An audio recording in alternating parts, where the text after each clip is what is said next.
Welcome to the deep dive. Today, we are taking a necessary look at a threat that our sources describe as, well, as fundamentally reshaping the entire security landscape. Hmm. We're diving into something called the Tycoon 2FA phishing platform.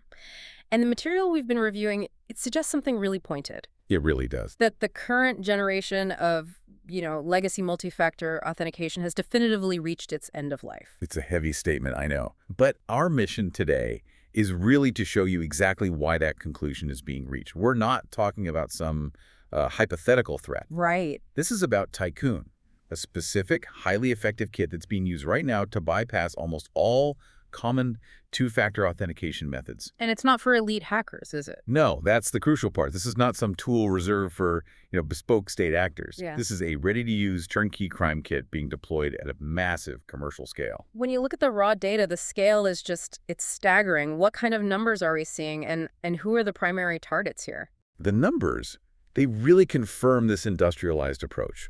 We've seen verifiable tracking of over 64,000 separate attack campaigns. 64,000. Just this year alone. And the targets are incredibly strategic. They are focused overwhelmingly on high-value platforms like Microsoft 365 and Gmail. Okay, so why those? Well, because compromising an organization's identity and email platforms, that is the easiest, fastest path directly into the corporate enterprise. If they own the inbox, they own the network. Exactly. They own the whole thing. Okay, let's unpack this phishing as a service model. The name alone, pass liaisons, it sounds like high-level cybercrime has been distilled down into like an instruction manual. That's the correct way to put it. What exactly makes Tycoon 2FA's core power so accessible that it requires virtually no technical skill to operate? It's the ultimate democratization of sophisticated hacking. Tycoon 2FA's core strength is its automation and its polish. Yeah. It completely eliminates the need for the operator to understand coding, network topology, or even, session management. So who could use it? The sources suggest a determined individual, maybe even a teenager, who has never written a single line of code, could successfully deploy this kit. It's really that easy to acquire and run. That is genuinely unsettling. So what are the specific steps this pass kit automates for the attacker? What is Tycoon handling behind the curtain? It handles the entire life cycle of the phish. So first, the kit walks the operator through the setup. It's all menu-driven. Okay. Then it automatically clones the legitimate login pages. It creates these pixel-perfect replicas that are, visually indistinguishable from the real thing. But the real game changer is something else, right? It's the reverse proxy servers. It spins them up automatically. This is critical. So the attacker's technical duties are reduced to simply sending a link and waiting for a victim to click. And here's where the architectural breakdown of legacy MFA happens. This is the real aha moment for understanding just how severe this threat is. This isn't just a static fake login page, right? This is live. Oh, absolutely. This is the moment Tycoon moves way beyond traditional phishing. It executes a mechanism called a real-time MFA relay, Which leads to a total session takeover. Yeah. You should think of the user as an unwitting courier.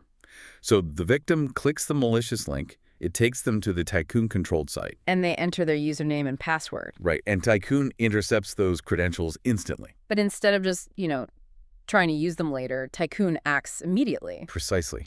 Tycoon instantly takes those intercepted credentials and forwards them to the legitimate server, let's say Microsoft 365. Okay. Microsoft then says, great, now we need your 6-digit code or your push notification approval. But Tycoon just passes that message along. It relays that request right back to the victim's browser, making the fake page dynamically update to ask for that next step. So the user is sitting there, entering a code or approving a prompt, believing they are successfully passing a security check on the real Microsoft site. Yeah.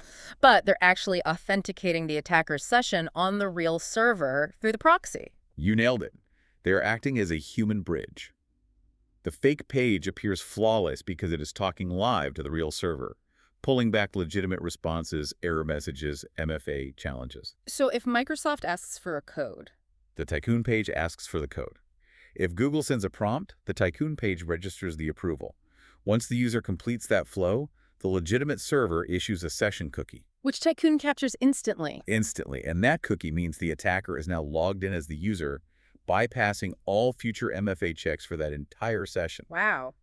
The security feature itself is weaponized against the user by convincing them to complete the attacker's login? And as if that weren't enough, the sources note that Tycoon is built to actively evade detection. It incorporates some really sophisticated measures that rival commercial malware. How does it manage to hide its behavior? This really speaks to the maturity of the platform. So Tycoon knows security researchers and scanners are looking for malicious code. It uses multiple layers of obfuscation. What does that mean in, like, practical terms for our listener? Think of it like this.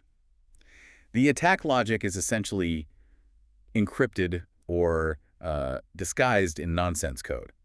So automated scanning tools that look for known malicious patterns, they see this jumbled, compressed code, and they just can't decipher what it does. They might flag it as suspicious, but they can't confirm it. Exactly. Tycoon also incorporates automated bot filtering and debugger checks.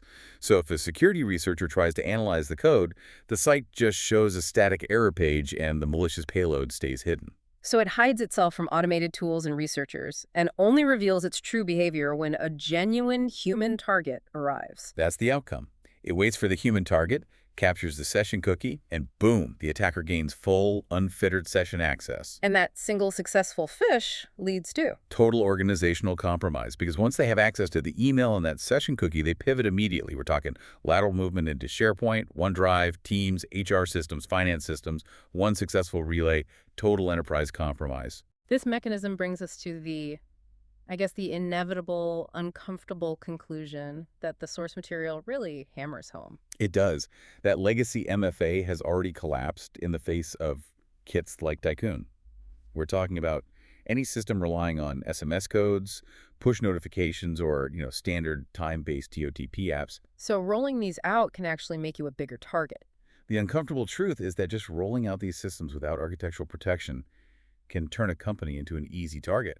A honeypot, really. So if Tycoon is the mechanism of failure, what is the shared fundamental flaw that all these legacy systems have? It boils down to two things. Mm-hmm. A dependency on the user and the reliance on what we call a relayable secret. Okay, unpack that. All these systems, they rely entirely on user behavior and human judgment. They depend on the hope that a user notices something is wrong, checking the tiny URL bar, recognizing a push notification arrived at a strange time, something like that. And the shared secret. That's the 6-digit code that can be typed in, or the approval signal from a push that can be forwarded or replayed by the proxy. They're designed to give the attacker something they can grab and relay. So Tycoon 2FA effectively turns the human security element into the attack vector itself. Exactly. The security system is rendered inert because it trusts the user, and the user is being completely deceived. And the criminals know this. The criminal ecosystem understands this perfectly. This is the fastest growing method of compromise because it's just so reliable and scalable. We see major groups like Scattered Spider, Octotempest, and Storm 1167 leveraging these exact turnkey kits daily. They don't need to invent new techniques. No, why would they?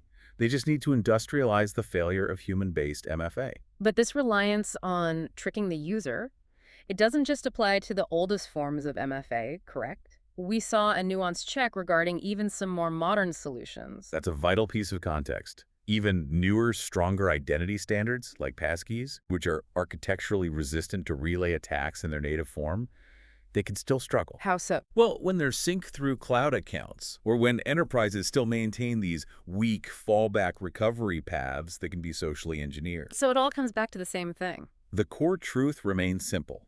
If a sophisticated kit like Tycoon can trick your employee into entering a code, approving a prompt, or even just clicking a button, the attacker wins instantly.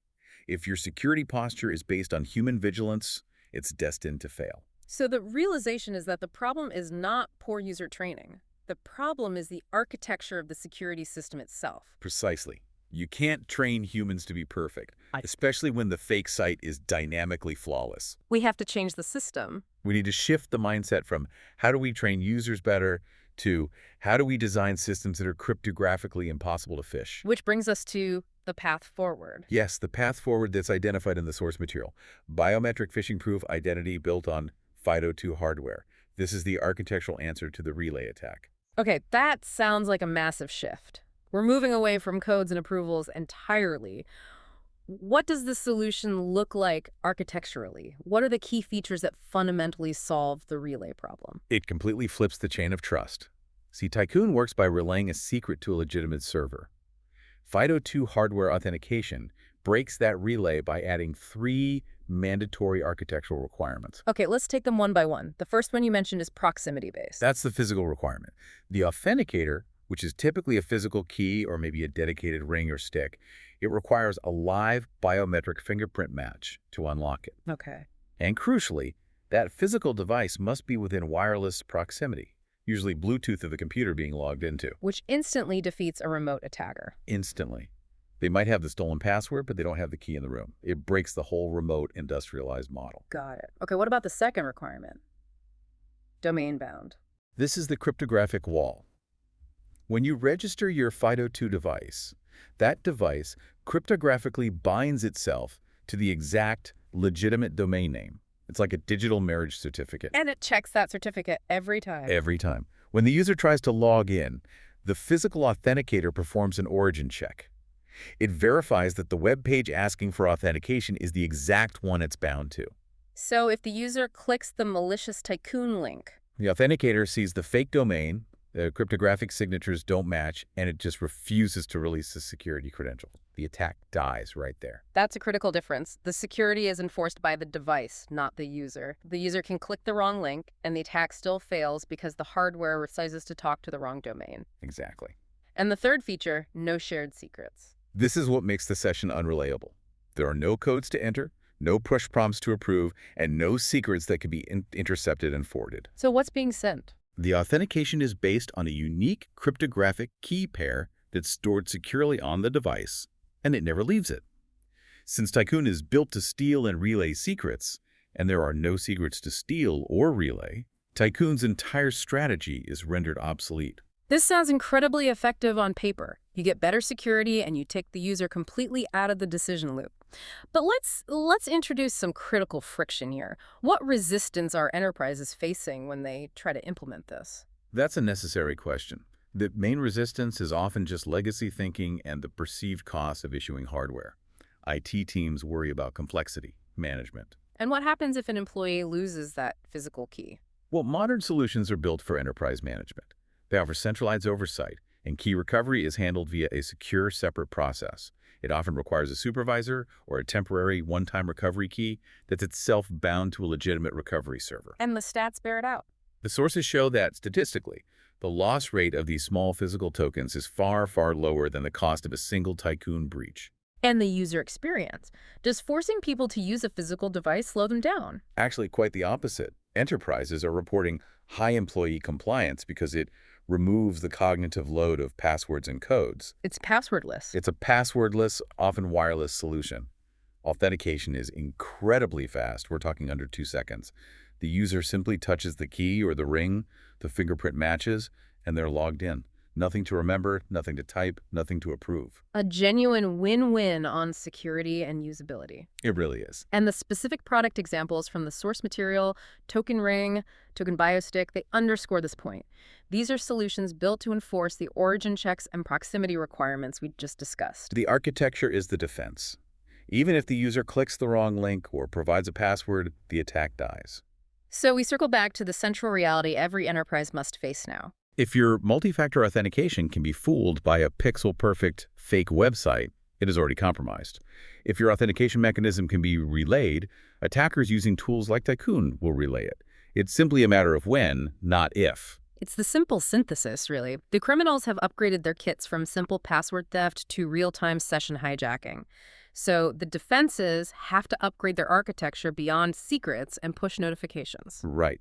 Biometric hardware-based identity that is phishing-proof, proximity-bound, or domain-locked is presented as the only viable way forward. Dependency on human judgment is now a guaranteed failure point. We have to rely on cryptographic verification enforced by hardware. We discussed how a Tycoon breach leads directly to lateral movement into SharePoint, OneDrive, HR, and finance systems.